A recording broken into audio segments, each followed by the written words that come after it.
সবাই আমার দিকে তাকায় আছে, ক্যামেরা ক্যামেরা ফিট করে আসছি তো। রাস্তা দেখেন কি অবস্থা করে রাখছে, এই দেখো এই দেখো। কি বলবো এইসব মানুষদের।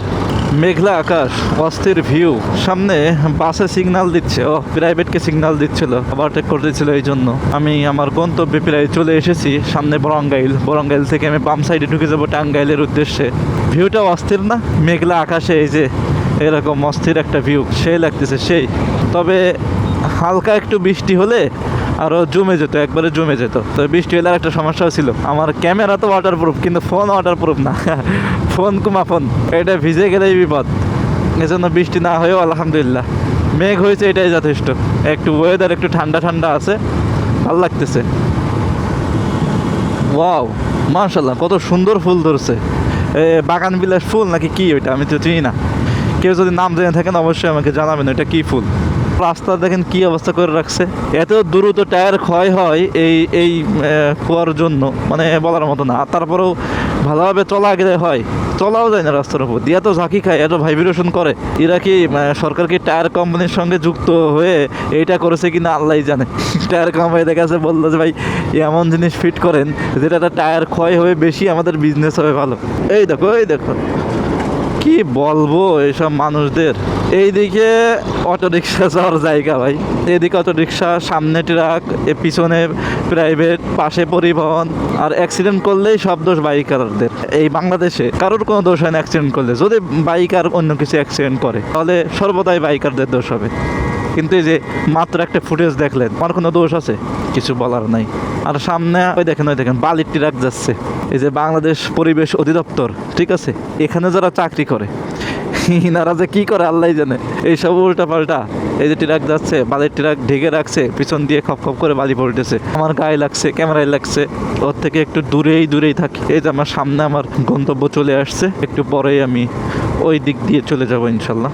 তবে এর আগে যেতে হবে, এখন এই ট্রাকের আগে যেতে হবে। ওয়াও, বাঁশের সেতু, নাহলে বালিতে একদম বুঝিয়ে যাব আমি।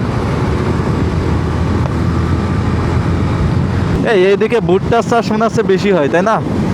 প্রচুর ভুট্টা, প্রচুর।